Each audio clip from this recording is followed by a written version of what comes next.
Que alegria recebê-lo aqui. Bom dia, Mauro. Bom dia. Bom dia, queridos amigos e amigas. Prazer poder estar aqui, Mauro, mais uma vez contigo.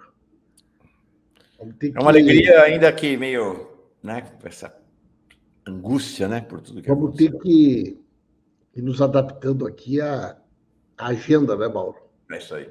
Talvez conversar um pouquinho mais cedo. Boa.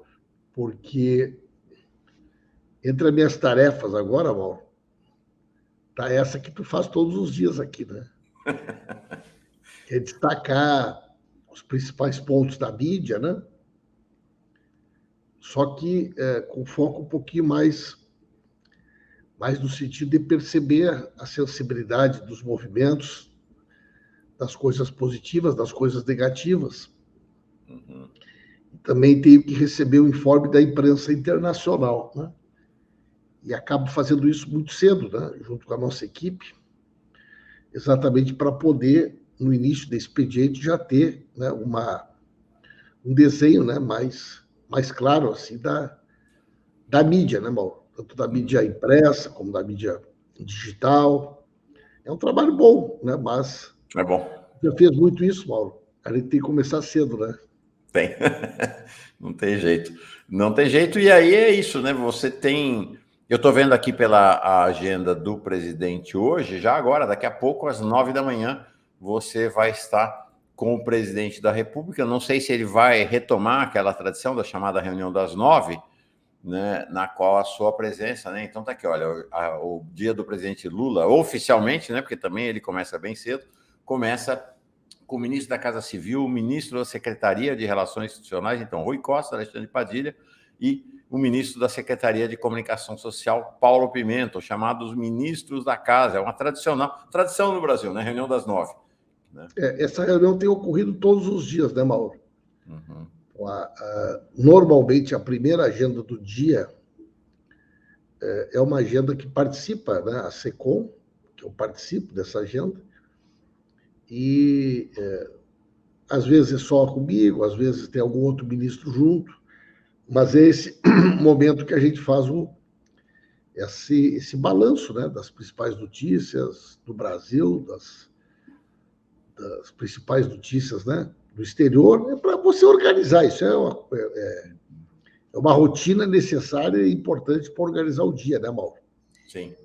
E aí é isso que você falou, né? Não dá para chegar na reunião sem saber de tudo que aconteceu nas mídias, né? Ou pelo menos o mais relevante. Você tem que chegar lá com o seu giro de notícias pronto também, né? Tem uma equipe muito boa para isso, Sim. né? Uhum. E uma retaguarda boa. Mas, Mauro, ontem eu realizei uma reunião que eu quero destacar aqui, né? Entre as várias reuniões que eu participei, mas uma em particular que eu quero dar um destaque, que foi uma reunião que eu realizei ontem com o Sindicato dos Jornalistas do Distrito Federal, com a FENAGE, com outros órgãos de representação dos jornalistas, para tratar especificamente desse tema da violência contra os profissionais da imprensa que fazem a cobertura e que, principalmente no último domingo, né, nós tivemos pelo menos, Mauro, comprovadamente 12 casos de violência. Profissionais que foram agredidos, profissionais que tiveram seus equipamentos danificados, profissionais que tiveram seus cartões de memória retirados das máquinas fotográficas, que foram obrigados a apagar, né, vídeos, e alguns espancados, né? Espancados de uma forma muito grave, né? E a reunião que nós realizamos, ela foi muito importante, porque, além desses 12 casos, pelo menos em mais 5 estados, nós tivemos casos de violência contra profissionais da imprensa no último domingo. Então, possivelmente nós temos tido registrados, Mauro, 20 profissionais da imprensa. Né? Só no domingo. No domingo. Só no domingo. Ontem já teve vários outros casos. importante que se diga, né, Paulo? Isso se tornou-se uma tradição na relação do poder com a imprensa a partir do Bolsonaro, né? Que foi o grande líder das agressões. Eu acho assim que a gente sabe, né, que o Brasil tem não tem uma tradição de respeito ao profissional de jornalismo como nós precisamos ter, né? Agora, é evidente que nada se compara ao que tem acontecido, né, pelo ódio, né, estimulado contra os profissionais de imprensa pelo Bolsonaro e pelas pessoas mais próximas a ele, né? E ontem mesmo, Mauro, eu conversei com o delegado Robson, que é o chefe da Polícia Civil do Distrito Federal, que, diga-se de passagem, tem feito um ótimo trabalho. No meio de todo esse caos, o delegado, chefe da Polícia do Civil do Federal, tem feito um bom trabalho. E como são muitos casos, né? A Tereza Cruvinel está sendo dito aqui pela Lucia, a Tereza foi 3 vezes abordada no domingo. 3 vezes abordada de forma, no mínimo, intimidatória, né? Tereza Cruvinel. E o que acontece? Como nós estamos lidando com um volume muito grande de denúncias, de pessoas sendo identificadas, eu pedi para que um delegado seja designado especificamente para tratar dos crimes contra os profissionais da imprensa, né? E aí envolve, Mauro, os crimes presenciais, físicos, mas também, né, a ação nas redes, né, a política de ódio e de perseguição a profissionais de imprensa nas redes, né? E os números são espantosos, né?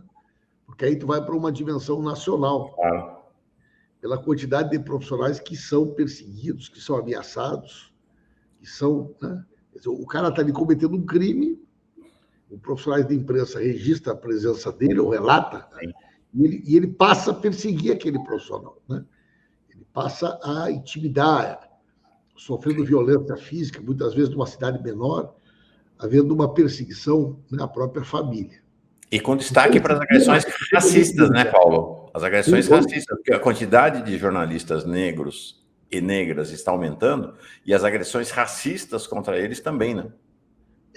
E isso segue um padrão, né? Porque normalmente as mulheres acabam sendo vítimas, né, de uma agressão covarde, mais intensa, e os profissionais da imprensa, que são negros e negras, então isso toma uma dimensão muito grave. E, a partir de hoje, então, né, nós já vamos ter uma pessoa designada pelo chefe de polícia que vai cumprir esse papel de, eu não diria uma ouvidoria, Mauro, mas um canal direto.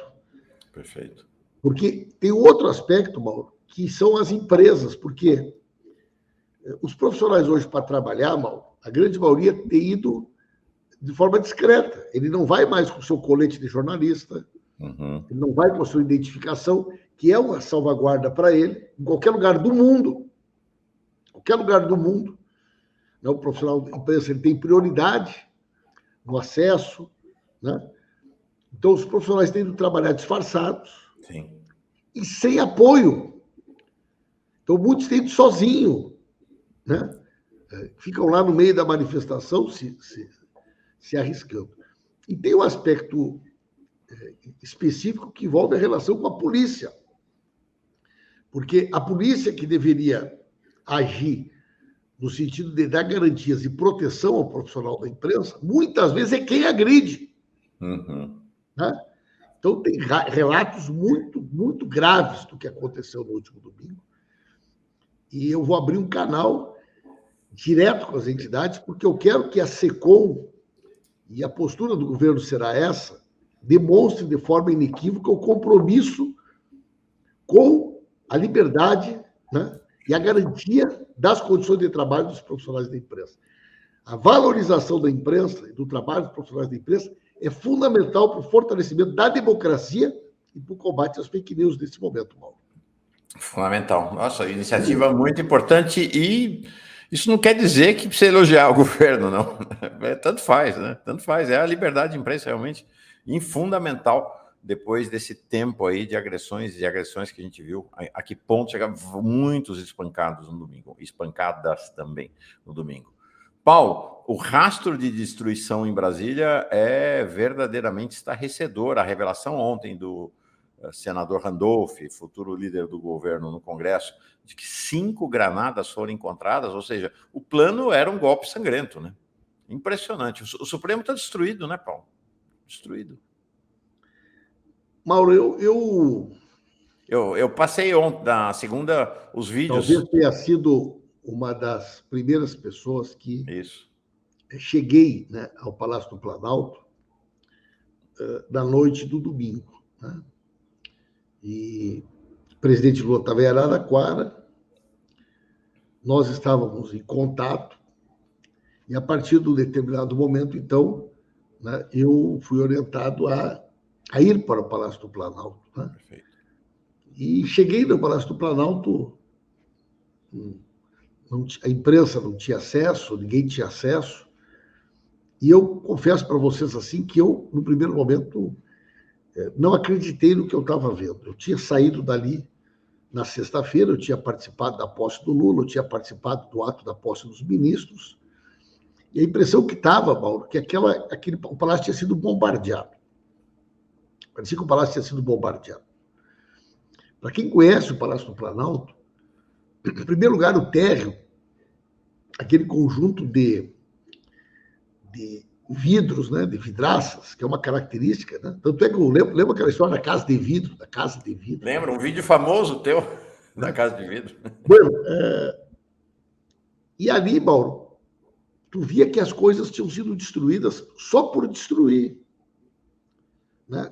Eles pegaram extintores, outros instrumentos pontiagudos, e passaram a quebrar por quebrar, né? Vidros, obras de arte. Ali no térreo, para quem conhece o Palácio do Planalto, logo na entrada à esquerda, tinha na parede a galeria dos ex-presidentes. Desde o primeiro presidente, na proclamação da República, não sobrou nada, Mauro, nada. Toda a galeria dos ex-presidentes foi destruída no andar térreo. Né? Ali no andar térreo também fica o comitê de imprensa. Uhum. Uma das salas eles conseguiram arrombar, que era a sala dos fotógrafos. A outra sala eles quebraram a maçaneta, tentaram forçar e não conseguiram entrar. E ali no térreo também ficava a chamada sala de armas do GSI, onde eles furtaram pelo menos 9 pistolas taser, né? Pelo menos 9, e que foram levadas, né, pelos criminosos. Já no domingo à noite passamos o vídeo aqui na cobertura. Eu com o Vadir. Com pessoas que estavam no palácio na hora que eles chegaram, servidores, né? E a impressão de todos é que tinha 80%, 90% das pessoas estavam totalmente alcoolizadas. E tu tinha um número ali entre 10% e 15% que sabia o que estava fazendo. Então, enquanto essa turma maior corria pelos corredores, quebrando tudo, né, algumas pessoas sabiam o que queriam. E essas pessoas foram na BIM, né, foram na SECOM, foram no GSI, em busca de documentos, HDs, né, equipamentos. Então, uma turma que agia dentro do palácio tinha clareza do que estava procurando. Enquanto os outros, depois, iam chegando nos locais onde eles já tinham retirado o que interessava, tentando botar fogo, como foi no GSI, né, na sala de armas do GSI. A SECOM foi totalmente destruída. Né? Equipamentos, computadores, impressoras, monitores de vídeo. A sala, né, da imprensa foi violada. As máquinas e lentes de fotografia do Stucker, boa parte delas foram furtadas. Né? E no terceiro andar, onde eles não conseguiram entrar na sala do presidente Lula, você tem um grande salão onde tem muitas obras de arte, uhum, presentes, né, que o governo brasileiro recebeu ao longo dos anos de chefes de Estado. Você tinha também alguns documentos históricos. Você tem uma mesa, né, que é uma mesa assim como é uma mesa que tem um fundo e tinha um vidro em cima, Mauro, não sei se tu lembra. sim. Aquela mesa foi quebrada, aquela documentação toda foi furtada. Algumas obras de arte foram danificadas, são quadros históricos valiosíssimos, né? Que simplesmente foram perfurados e rasgados, vários quadros foram rasgados. E algumas obras de arte possivelmente foram levadas, né? Foram furtadas, ainda terá que ser investigado, terá que ser averiguado, né? Posteriormente, Mauro, eu tive a oportunidade de deixar com o presidente Lula de acompanhá-lo na noite de domingo até o Supremo Tribunal Federal. E o que foi feito no STF é inacreditável, Mauro, porque essa característica da arquitetura de Brasília, né, que pensou a Praça dos Três Poderes e os prédios públicos com muito vidro, né, isso é uma característica tanto do Congresso, quanto do STF, como do Palácio do Planalto. O STF tem 37 profissionais da sua segurança, 37. Evidentemente que não estavam todos na escala.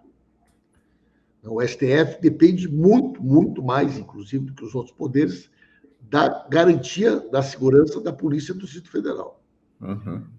Então, aquela horda quebra toda a fachada, a frente do Supremo Tribunal Federal, consegue entrar no Supremo Tribunal Federal, destrói o plenário do STF, destrói o plenário da Suprema Corte, invade a sala da ministra Rosa Weber, né, e destrói a sala da presidenta do STF e consegue acessar algumas outras áreas, né, como os ministros têm gabinetes próximos ao plenário e tudo numa disposição de destruição, de quebrando tudo, de destruindo, né?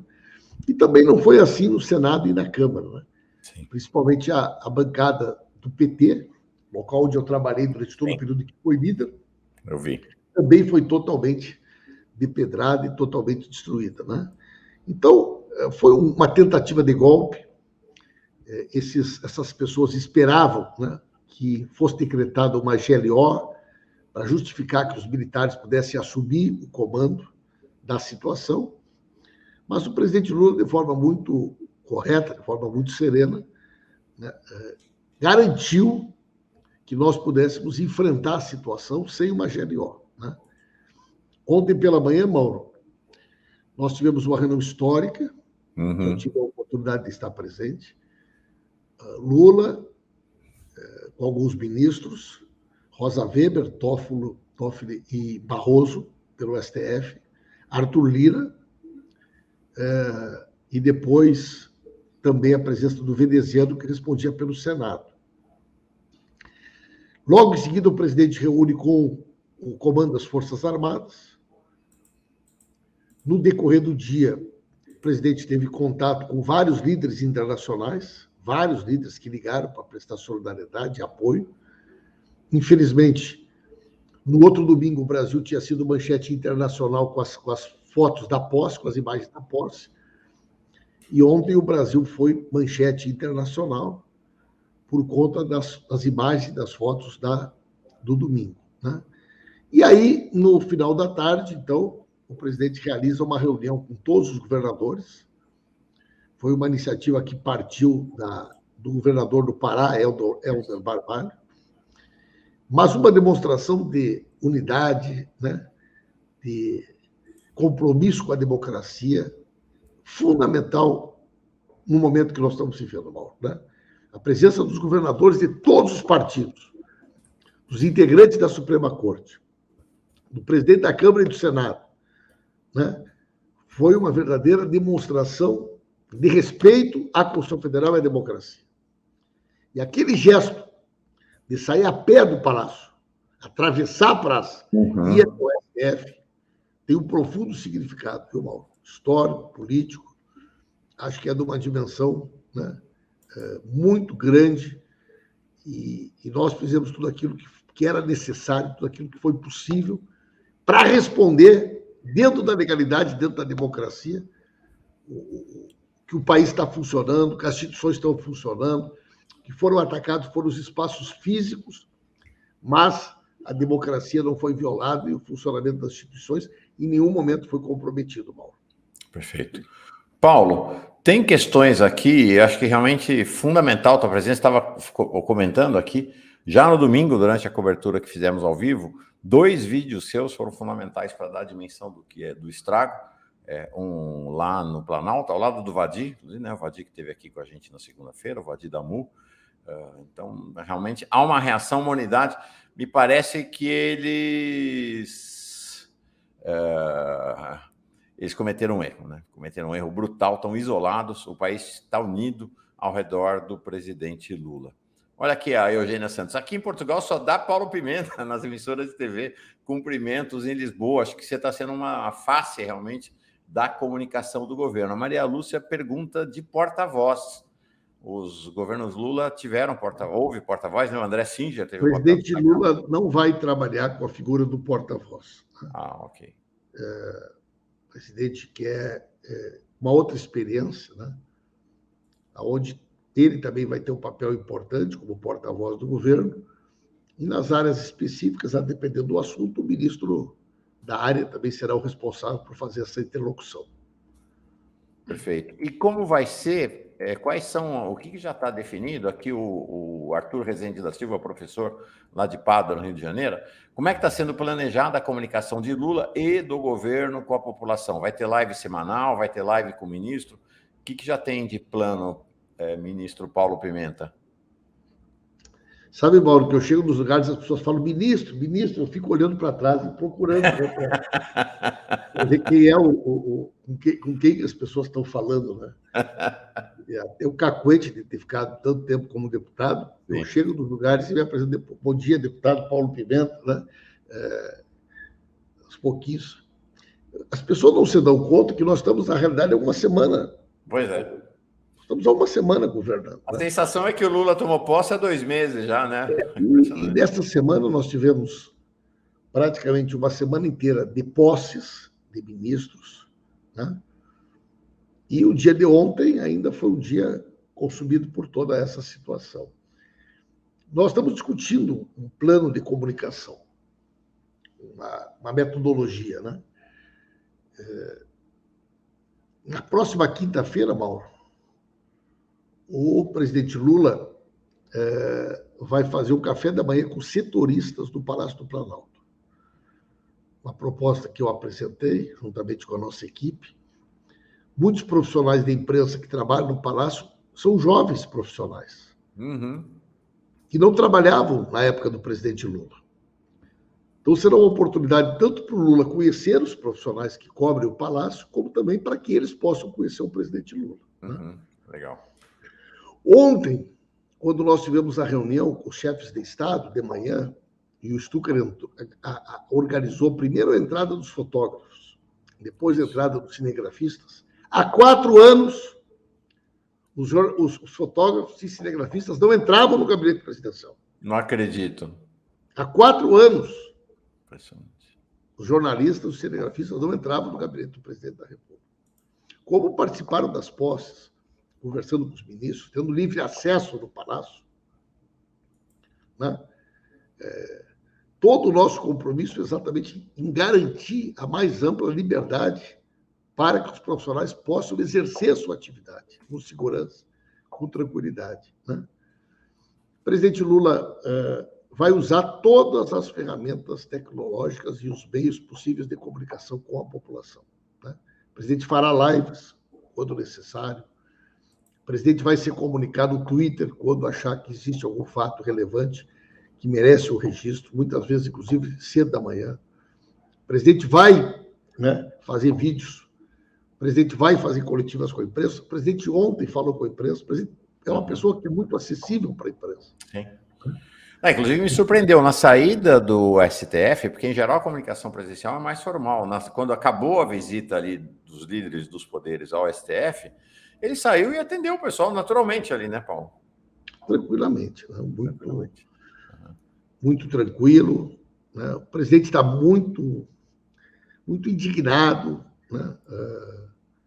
O presidente está muito triste mesmo com tudo que aconteceu. Né? O Lula já tinha tido uma experiência ruim quando visitou a Granja do Torto. Ele gosta muito daquele espaço da Granja do Torto, que é uma casa simples, né? Mas ela é muito aconchegante, é como se fosse um sítio, né? Área bonita. E o Lula sempre gostou da Grande do Torto, ele até residiu na Grande do Torto durante um período. E durante o governo Bolsonaro, quem ficou lá foi o Paulo Guedes, né? Depois foi no Palácio do Alvorada. E a Janja esteve lá também, fez até o registro. Sabe uma coisa que me chamou a atenção, Mauro? Que quando a gente, qualquer um de nós aqui que está nos acompanhando, você aluga uma casa. Né? Primeira coisa que você faz, o cara da imobiliária vai lá e faz uma vistoria, né? E junto com o contrato do aluguel, tu assina um documento, olha, a pintura está boa, as portas estão em condições, a parte hidráulica está funcionando, a parte elétrica está funcionando, né? Ah, tem um probleminha aqui, tudo isso fica anotado, né? Isso também acontece no serviço público. Quando, né, o Bolsonaro assumiu, com certeza deve ter ocorrido algum tipo de levantamento, né? Algum tipo de vistoria. E agora eles não aceitaram fazer nenhuma vistoria para entregar. Nem o Palácio do Planalto, nem o Alvorada, nem o Torto. Simplesmente abandonaram e tiraram a chave. É tipo de chegar numa imobiliária, depois de demorar anos lá, atira a chave e vai embora. Isso é um absurdo, Mauro. Porque nós estamos tratando de coisa pública, estamos tratando de dinheiro público, se isso já é inaceitável. Do ponto de vista privado, do ponto de vista público, nem se fala. Né? Então, não teve o mínimo cuidado, não teve qualquer zelo pela coisa pública por parte dessa gente que se apropriou do Estado brasileiro de uma forma perversa, uma forma criminosa, né, Mauro? E o presidente Lula tem muito apreço por tudo que ele faz. Né? Então, eu estou acompanhando assim, vi como ele estava ontem, e mesmo assim, de noite, com aquela vitalidade, foi lá no STF, fez aquela fala com os jornalistas. Sim. Foi muito bom. Mauro, eu peço desculpa para vocês. Só uma última questão, Paulo. Quero te matar saudades bem rapidinho. Uma pergunta. Bom, primeiro, o Daniel Miage te cumprimenta pela criação da Secretaria de Políticas Digitais. Ontem houve manifestações muito massivas no Brasil inteiro em relação à tentativa de golpe, né?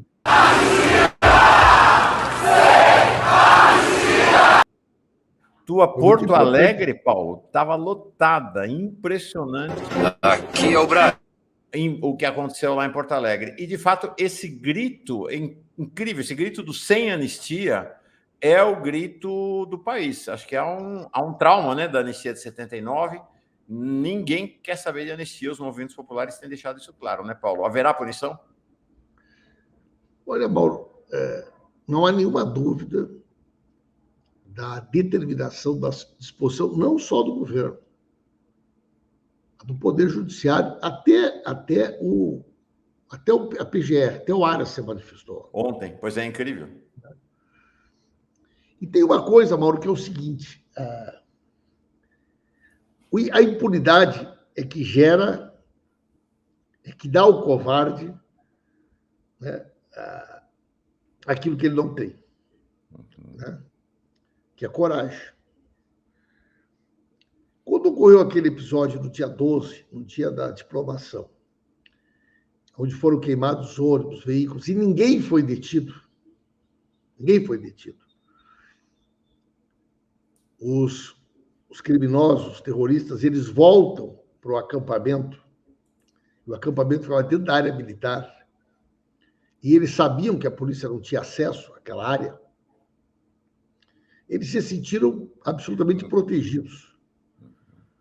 Fomos lá, botamos o ônibus, quebramos tudo, e ninguém vai fazer nada conosco, porque a gente está protegido aqui dentro dessa área do Exército, e aqui dentro da área do Exército a polícia não entra. E aqueles que deveriam fazer a vistoria, a fiscalização, não faziam. Então se criou uma ideia de impunidade. Né? E no domingo, porque tu observa o seguinte, Mauro, ninguém estava preocupado em tapar o rosto, usar máscara. Muitas pessoas faziam lives, filmaram, tiraram fotos. Por quê, Mauro? Porque eles tinham a certeza de que não ia acontecer nada. Uhum. Eles tinham tanta certeza que aquilo, né, que invadia a Câmara, o Senado, o STF, né, levaria ao caos, porque foi uma tentativa de mergulhar o Brasil no caos, para justificar uma GLO, uma garantia da lei à ordem, que desse aos militares, né, a tarefa de restabelecer a ordem. Então, essa era a tua estratégia. Uhum. Vamos criar o caos institucional, mostrar que as autoridades não controlam mais sequer a sede dos poderes, e com isso, né, e em vários lugares do Brasil, pipocando atos e refinarias, tentativas de impedir o abastecimento, acesso a aeroportos, rodovias, uma estratégia clara de criar o caos para justificar uma intervenção militar. Né? Então, tudo isso precisa obrigatoriamente ter uma resposta.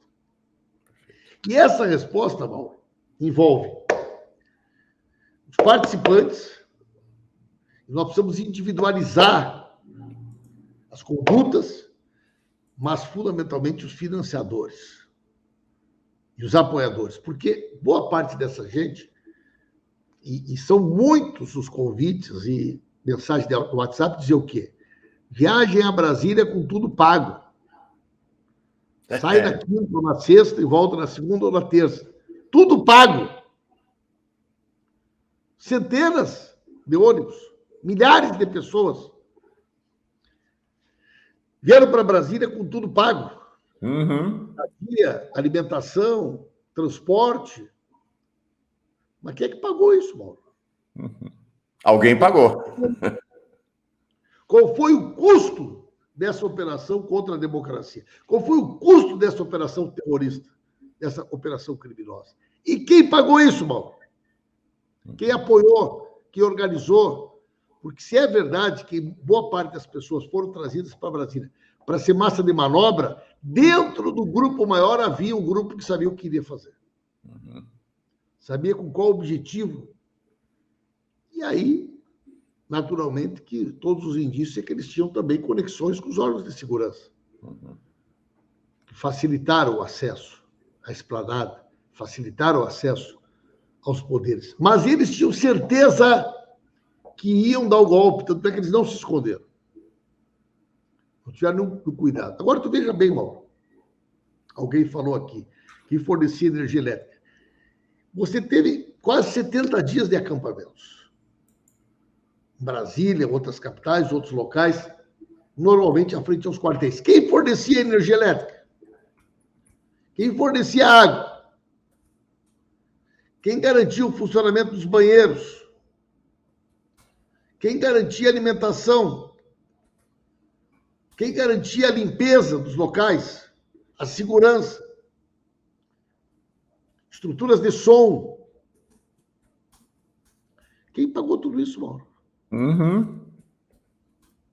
Quer dizer, além da cumplicidade, da condescendência daqueles que permitiram, né? Porque a energia elétrica, em algum lugar, ela estava ligada, né? Uhum. Então, meus queridos companheiros e companheiras, meus amigos e minhas amigas, nós vamos ter que apurar muita coisa. Uhum. Mas, principalmente nesse momento, é necessário identificar os financiadores. Perfeito. Perfeito. Meu querido Mauro, tenho que andar. Ministro Paulo, boa reunião agora às 9 horas com o presidente. Uma alegria te ver aí também. Realmente você se tornou rapidamente uma referência do governo Lula. Parabéns. Um abraço, Mauro. Um grande abraço. Um grande abraço.